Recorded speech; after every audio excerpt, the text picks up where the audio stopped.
Picture the masters, the artists, the musicians, the storytellers that you admire.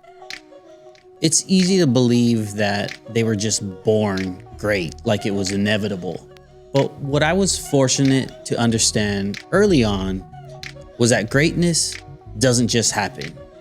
It's built, hour by hour, rep by rep, when nobody's watching. I wish I knew when I was younger and applied it. The one thing that I wish I knew was the power of practicing. Yeah, I mean, in terms of that whole Malcolm Gladwell 10,000 hour theory, I mean, I clocked in my 10,000 hours as a kid, like practicing. For those that you don't know, in the book Outliers by Malcolm Gladwell, his theory is that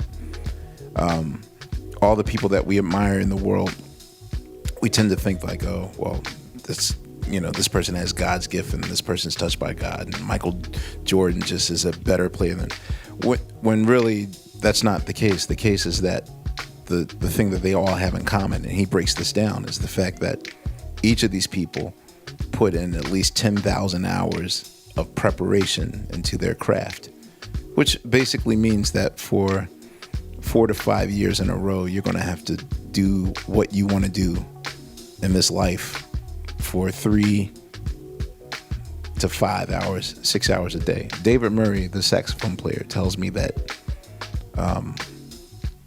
he's like one of the greatest saxophone players that I've ever known. And, I just said, how often do you practice? He's like, oh man, I've been slacking. Now, I probably do like 6-7 hours a day. I was like, what? He's like, oh man, back in the day, yeah, I did about 10 hours. And I was like, 10 hours, like, yeah, he would get up at 6 and basically just shed, till about, 4 in the afternoon or whatever. And that was just practice. And then he would go to his gig at night. And Questlove said it best. All the people we admire for being masters of their craft, it's not about natural talent.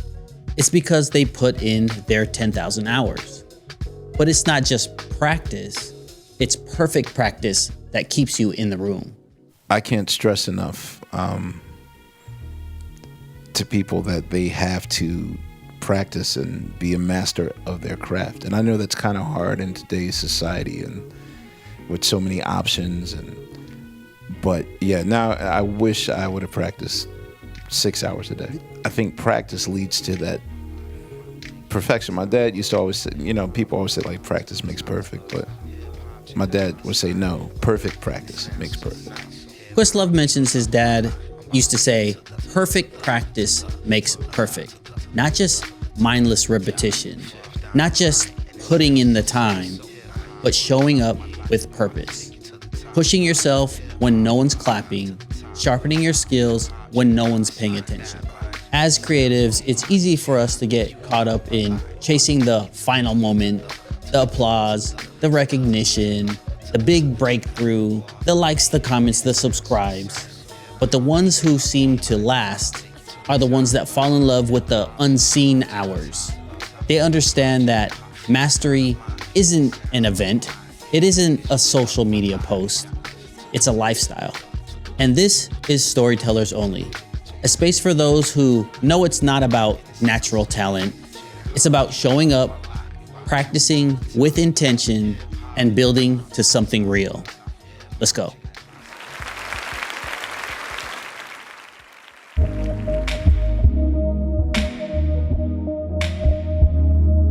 Painkilling every day, shit is more than just a pill now. I get a bit proud. Wanna share this with my peers, but it feels like the pill down. I just pressed on the pedal, but I think that I'm shifting out my gears now. Shifting out my gears now. And we got a few stories today about some companies that have put in their 10,000 hours, and we're gonna give you some tools to help you put in your 10,000 hours as well. If you are out there looking for a camera, the Sony FX30 is a great one to help you get your 10,000 hours in. Sony just dropped the price of the Sony FX30 to $1,500, making it the best deal that I've ever seen in the Sony cinema line. The FX30 can shoot 4K up to 120 frames, 10-bit recording, and amazing autofocus. Everything you need to shoot professional work, whether it's indie films, content, or client gigs. But why the sudden price drop again? Rumors are saying that Sony is announcing new cameras very soon, including a possible FX30 Mark II and an A7 IV. And these price drops are not random. They align with some rumors about how Sony will be announcing new cameras very soon, including a possible FX30 Mark II and the forever rumored A7 V. Will it ever come out? But even if something new drops, the FX30 is still a great camera that's gonna hold up for years. So if you've been waiting for the right moment to buy a camera for a reasonable price, this price drop is highly recommended to jump on ASAP. Well, what do you think? Are you currently looking for a new camera? Are you gonna get an FX30? Let me know in the comments below. So Boston Dynamics Atlas robot is stepping into film production, of course. So it recently teamed up with WPP and Canon and is now operating camera rigs. That's right. Check out these clips. It is absolutely terrifying. They are pulling off smooth moves, they're hitting marks, and they're doing work that usually takes a full crew. These things are very precise. They don't get tired. They don't get breaks. And honestly, it could change the way some of these productions operate. We've already seen robots take over studio cameras in newsrooms, for example, to scale down crews, and now it's creeping into movie sets and commercial shoots, and these ones look way more creepy. But my opinion is, even with all this new tech, the heart of storytelling still comes from real people. Atlas can move a camera, but it can't make adjustments on the fly based on the moment the way a human can. Not yet, at least. But yes, the future is coming very fast, so I thought y'all should be aware of this. And Adobe keeps taking these L's. Apparently, they tried to hop onto Blue Sky, the social media network, recently, and it backfired pretty bad. Blue Sky is full of independent artists who value transparency and ownership. So when Adobe, a company who's known for pricey subscriptions and their controversial AI moves, posted a friendly message. Adobe joined Blue Sky. The biggest mistake they ever made. The community clapped back very fast. Thousands of comments roasted Adobe for high prices, shady AI policies, and just not listening to the artists that they're supposedly serving. I assume you'll be charging us monthly to read your posts. Let's see if you last any longer than Adobe did with its first post. Always a good day to bully Adobe. Every time someone pirates Photoshop, an angel gets its wings. How many times do you have to teach you this lesson, old man? Please pay me a monthly fee to see your post. It got so bad that Adobe deleted the post and their Photoshop account post too. So this is really kind of bigger than just one post. Creators today are tired of feeling like their work is being exploited for AI without their clear permission. So yeah, if companies want to show up where real creatives are building the future, they better come with more than a PR post. But what do you guys think? Are you guys still feeling Adobe? I know we're still tied down by these tools. Who's jumping ship with me? Okay, and I've been very far removed from the Coachella scene.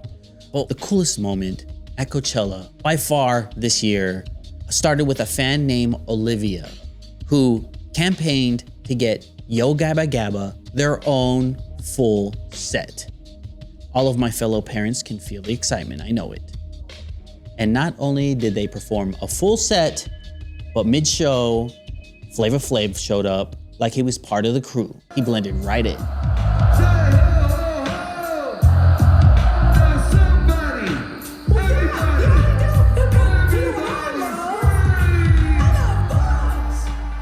Flava Flav matched their energy and showed real love, saying later that Yo Gabba Gabba meant a lot to him because he used to watch it with his kids, as I did. So it was just a cool moment because it wasn't about who's the most lit or who got the hottest song. It reminded me that sometimes the best part of a live show isn't just seeing that big artist. It's about a moment and feeling some sort of connection with what's going on stage. Thank you, Olivia, for campaigning for that moment. I thought it was kind of cool.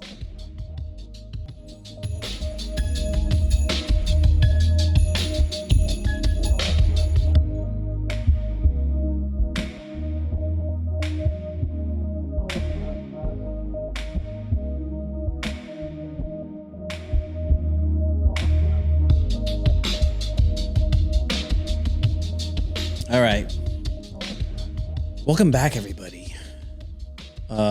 My trip to Vegas was exhausting, but it was also fulfilling at the same time. I'm going to talk about it here in a little bit. But first, I got to let you know, we officially have merch. Storytellers Only merch is now up. Go to storytellersonly.com. Get yourself a t-shirt. It's very limited, but I'm going to start making little promos so we can run it in the show. But I want to let you know first, before these promos start running, to buy a shirt. Shirts are up. Go buy it at storytellersonly.com. Support the movement. Okay, let's talk about Vegas, all right? As a reminder, I was just out last week on a very intense production project. I brought a whole team with me, and I left feeling very fulfilled and grateful for the team that I have. Because it made me realize a lot of things.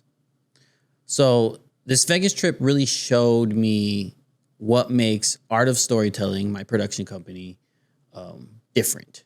All right. It's not just the work we create. It's the way we showed up, we served, and we made the entire experience feel effortless, even though we were freaking out in the background. I was, at least sometimes. It wouldn't be a production if there wasn't some kind of freak out, right? So yeah, I'm fresh off my trip, and man, I'm still processing everything. It was 3 long days, nonstop video coverage, more curveballs than we can count. But from the moment we touched down, I was confident. This wasn't just another gig. This was the business that I run. This is Art of Storytelling, okay? And just like I expected, we delivered. Not just in the work we captured, but in how we showed up. And somewhere between all the chaos and long hours, a real lesson locked in. From day one, Vegas really tested us. There was gear problems, location shifts, client requests kept changing on the fly. But every time something popped up, the team didn't flinch. If the squad ain't with me, then it ain't right.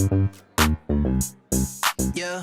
Got to shout out Haleen, Darius, Ken, Jeff, Shari.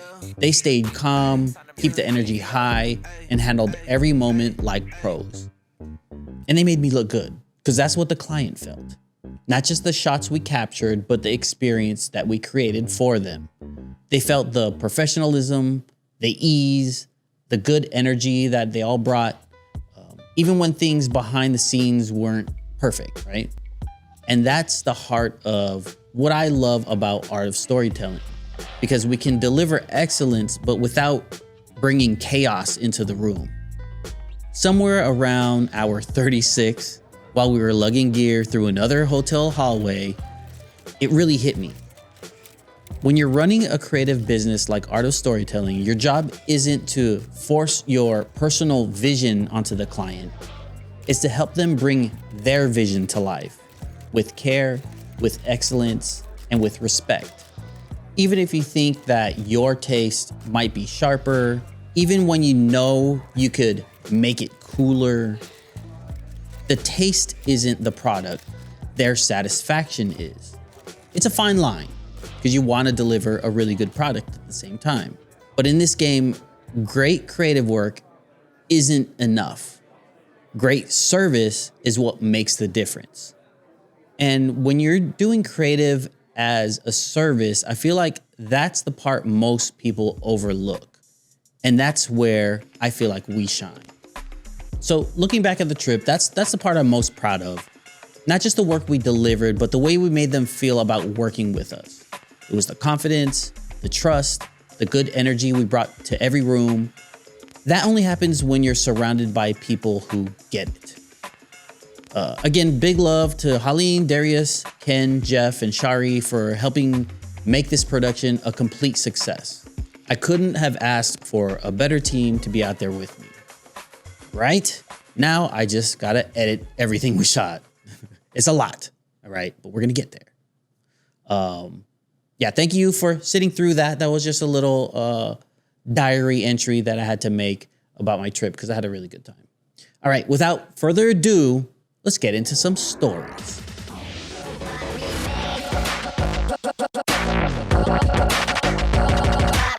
Okay, I have to talk about this story because it popped its way on my algorithm, and I don't think I've seen anything like this yet. So we've seen robotic cameras become a lot more popular over the years, but this is straight up androids. Boston Dynamics Atlas, yeah, those humanoid-looking robots are now stepping into film production, and not just carrying lights or loading gear. Atlas is actually helping operate camera rigs. WPP and Canon just partnered with Boston Dynamics to show how these robots could work right alongside real production crews. And if for some reason this becomes normalized, it could really change how we go about production. These Atlas robots are designed to be super precise. No shaky hands, no getting tired after 10 takes. It can pull off complex moves, hit marks every single time, and do those big crane or tracking shots that usually take a whole crew and a lot of equipment just to set up. So for productions that need repeatable, complicated camera work, or like super heavy lifting on set, a robot like Atlas could make things way faster and safer, especially for action scenes, car shots, crazy stunts, where it could be a liability. Atlas can lift heavy objects in the order of 20 kilograms, hold it in an awkward position, maintain its balance, bring it somewhere else. Atlas will fill a gap of repeatable shots and long repeatable shots. The other robots we use, obviously they're very heavy and very big, or they have to work on tracks. Atlas, I think, will be able to go into a lot of different locations. We're really excited with the possibility that Atlas could scan locations that we've not been able to scan before, go into environments and film in places we've not been able to film before.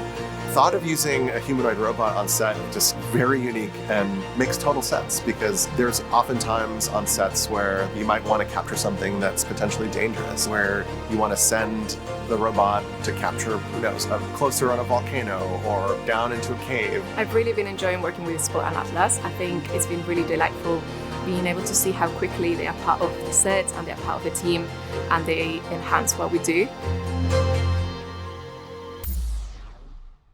So there's several areas where I can see these robot humanoid things working, but I do feel like they can't completely replace a human shooter.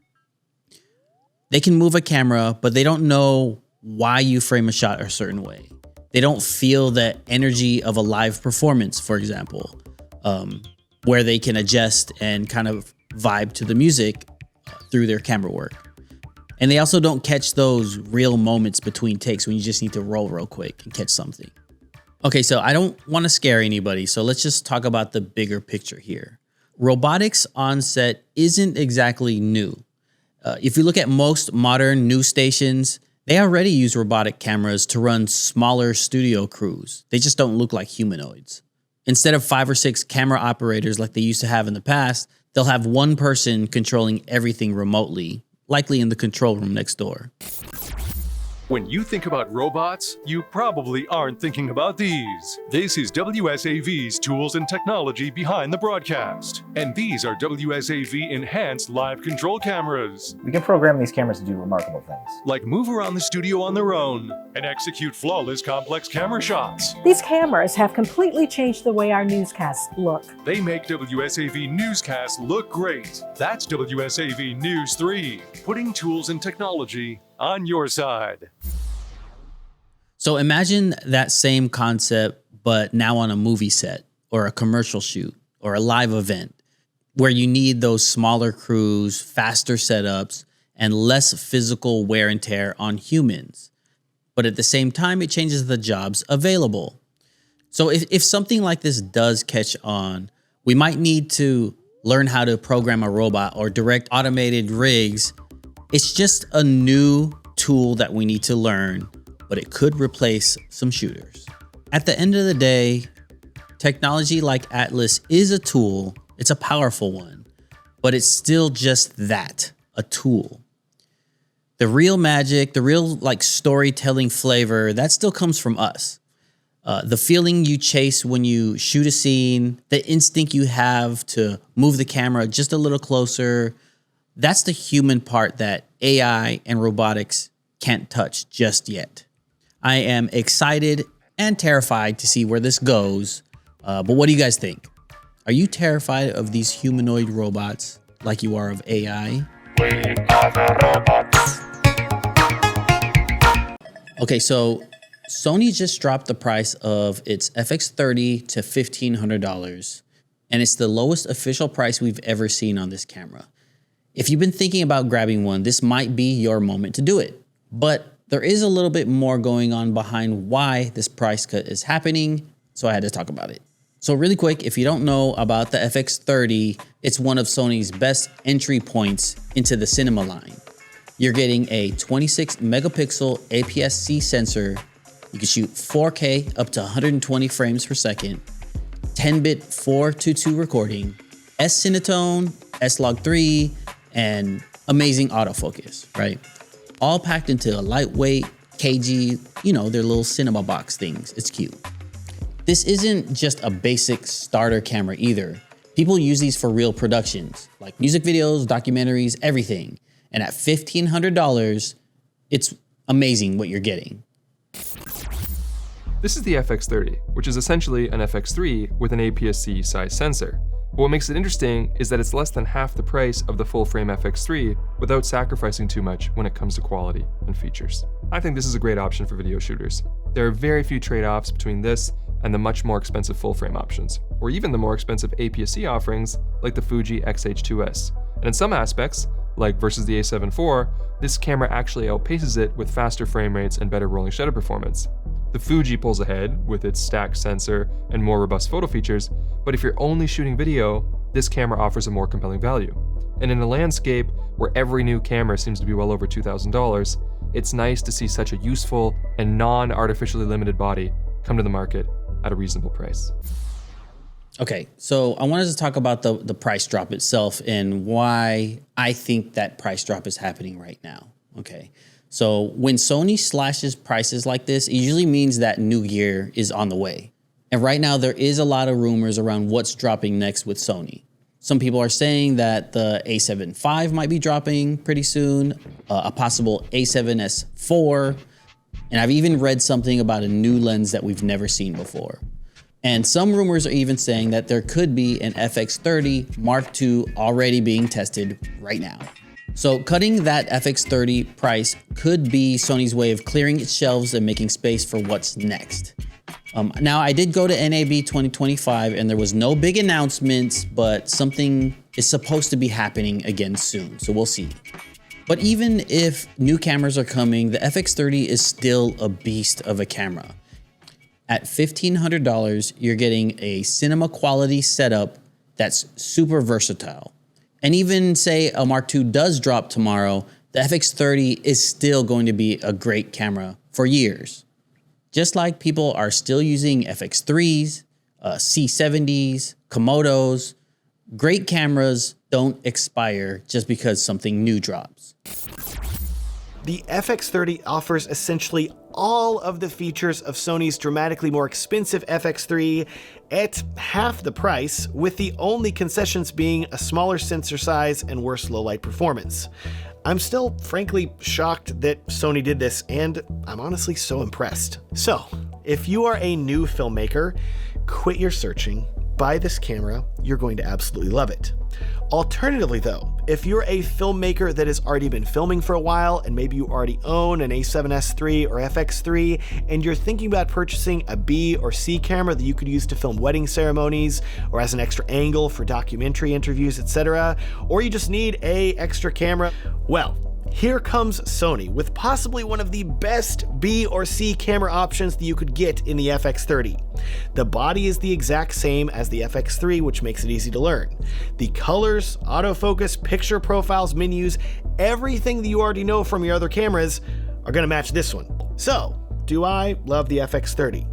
Yes, I love the FX30. Will you love the FX30? I think yes. All right, shout out to Matt Johnson. Love his reviews. But one other thing to keep in mind is that Sony didn't just drop the price of the FX30, they also knocked down $300 off of the FX3, which is now down to $3,600.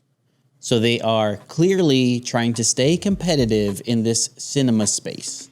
So we got Canon, Red, Blackmagic, and even DJI dropping cameras left and right. So Sony says we're still here, right? It's a good time to be a filmmaker, I'll tell you that. Okay, so here's the bottom line. The FX30 for $1,500 is a great deal, okay?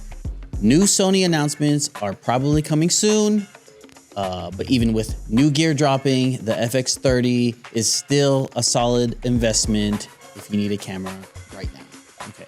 If you're waiting for the right time to level up your kit, or get a B or C camera, as Matt said, this is the time to do it. All right, what do you guys think? Are you gonna cop? Are you chilling? I'm chilling. You know I'm chilling, okay? What about you? Leave a comment below.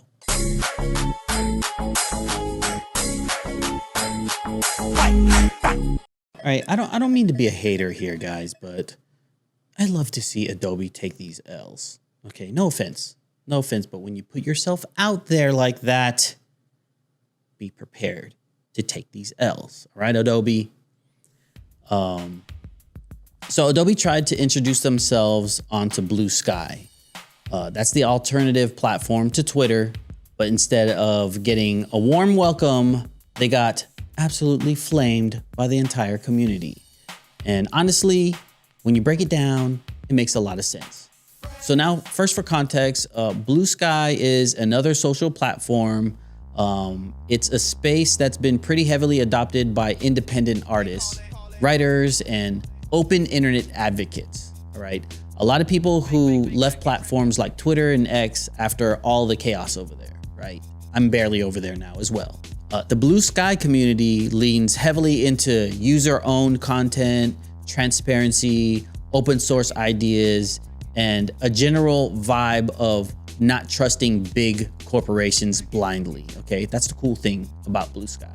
So when Adobe, a big tech company known for their subscription models, price hikes, and controversial AI stuff, so when they try to jump in with a, hey creatives, what's fueling your creativity tweet, or whatever they call it on Blue Sky, they did that, and of course the community hated it. It didn't land the way they thought it would. So instead, the people started clowning on Adobe immediately. The comments were ruthless. Adobe joined Blue Sky. The biggest mistake they ever made. We finally have a Blue Sky. Our layers are organized. Our file is named something normal, and we're ready to post. We'll be sharing work from the community, creative tips, and maybe a few Photoshop secrets along the way. Sound good? Let us know what you want to see. And then this happened. This is already a good start. 170 comments. Most of these are probably quote retweets. and then 16 likes. Link to Blue Sky post, I cannot link it because they deleted the entire account.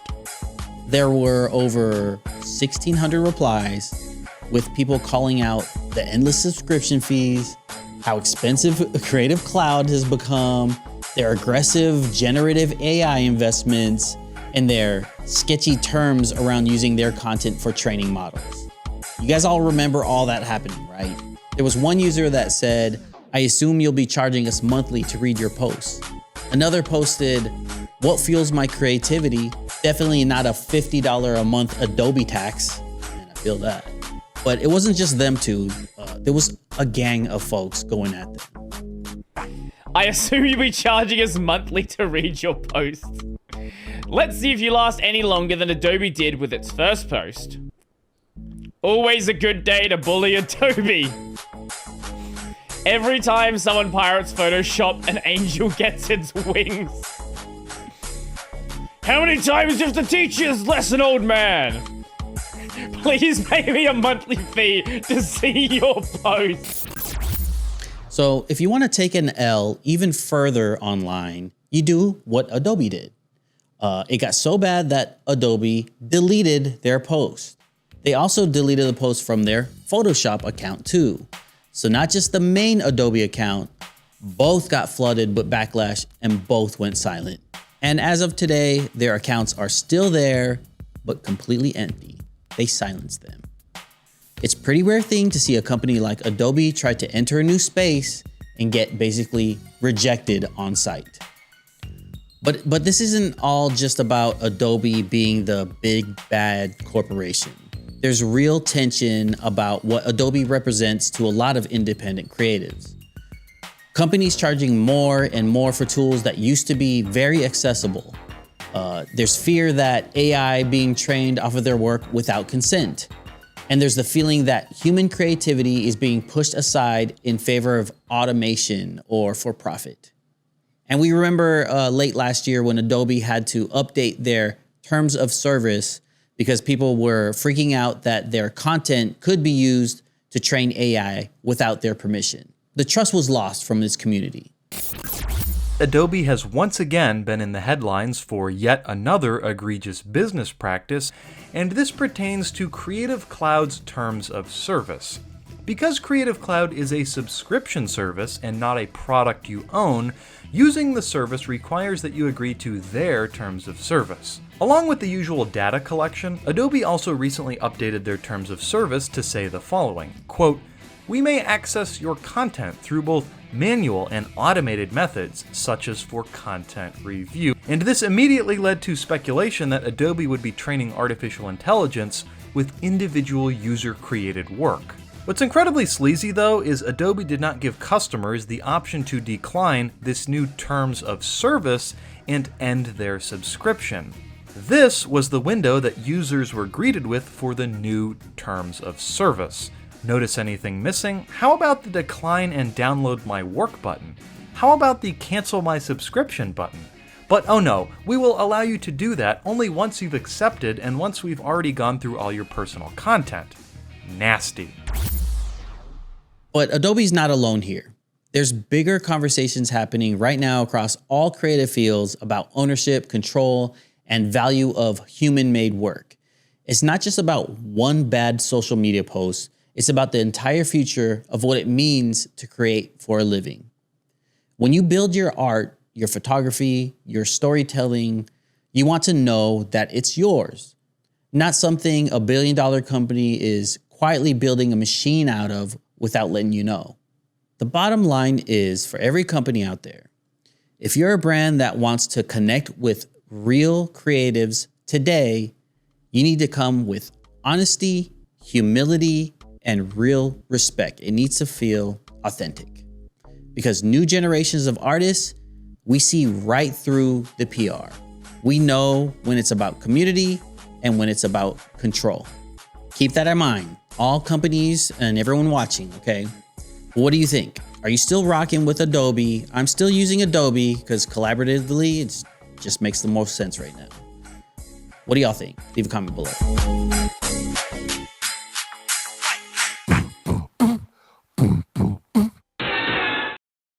Okay, as I said at the top of the show, I'm far removed from the Coachella scene, but I did see a clip that kind of excited me. And that was Flavor Flav popping out with Yo Gabba Gabba. But I also wanted to talk about the story of how it even happened. Because a fan named Olivia, who's been a huge Yo Gabba Gabba supporter for years, actually campaigned to get them a full set at Coachella. She started a whole movement online, getting other fans involved, tagging organizers until it happened. Yo Gabba Gabba had their own official spot on the Coachella lineup. But to me, that's already cool that a fan can petition and get a set like this to happen on such a big stage. But if that's not cool enough, the coolest moment that caught my attention with the Yo Gabba Gabba set was Flava Flav. That's right. He hopped out as their official hype man during the Yo Gabba Gabba set.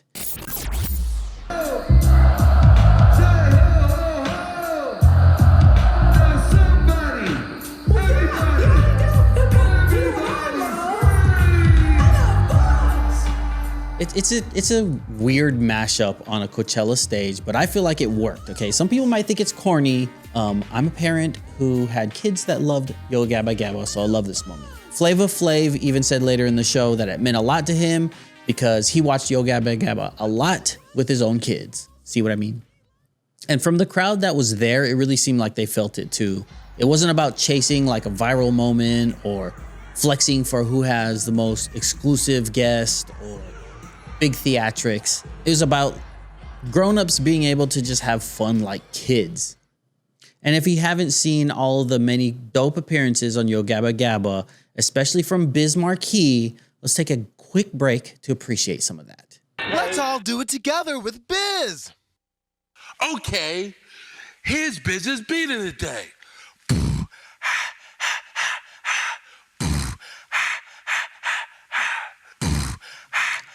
So I think there's a takeaway from this, okay? I feel like some of the most powerful moments at a live event aren't about seeing who the biggest artists are, who brings the most theatrics. It's about feeling a real moment. You know, a moment where music, the performance, and the people in the crowd all connect for something. So this is a fully stacked Coachella lineup next to that Yo Gabba Gabba set, and I guarantee you that audience is really gonna remember that moment. So to me, that is true storytelling. That's why we tell stories. That's why we go to shows, to feel something bigger than ourselves. Shout out to Olivia for making that happen. Shout out to Yo Gabba Gabba and for Flava Flav for bringing a little joy to Coachella. All right. Great stories today. Those hit, right? All right, it's almost time to wrap it up, but I do want to tie in the theme today one last time about how perfect practice makes perfect, right? It's a tongue twister. But okay, so hindsight is 2020, right? Because back when I first started, I wasn't thinking about putting in 10,000 hours. Honestly, I had never even heard of that back then. Okay, I was just a young, hungry kid that needed to get some work done. I wish I knew when I was younger and applied it. The one thing that I wish I knew was the power of practicing. But I knew that every week we had to put out, we had to produce. I was producing and editing for an independent hip hop TV show called Distortion and Static. If you don't know about it, look it up. And the pressure, it was a real pressure that was on me. Every week, no excuses, no safety nets, just get it done, right? Weekly TV show, all on me. I had to get these edits done. All the people that we admire in the world, we tend to think like, oh, well, this person has God's gift and this person's touched by God, and Michael Jordan just is a better player than, when really that's not the case. The case is that the thing that they all have in common, and he breaks this down, is the fact that each of these people put in at least 10,000 hours of preparation into their craft. Practice makes perfect. But that weekly grind forced me to figure it out fast. Editing, producing, troubleshooting, storytelling, whatever it took to get an episode ready for air every week. And looking back now, I realize that's exactly how I put in my 10,000 hours. Not in a fancy studio, not with a blueprint, just through consistency, the pressure I felt every week, and a lot of late nights that nobody saw. You know, people always say like practice makes perfect, but my dad would say no, perfect practice makes perfect. I can't stress enough to people that they have to practice and be a master of their craft.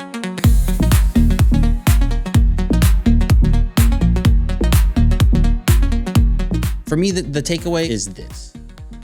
If you're deep in your grind right now, editing late night, shooting when you're tired, pushing through those moments where it feels like nobody's watching, trust me, you're stacking your hours. You're becoming the version of yourself that can handle those big moments when they come.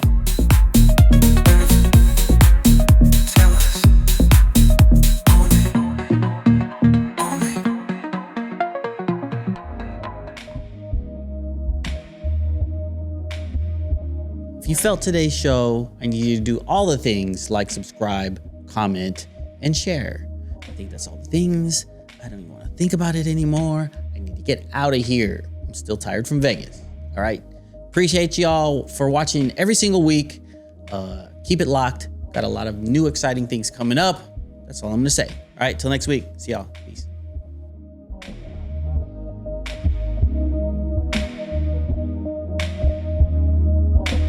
Killing every day, shit is more than just a pill now. I get a bit proud.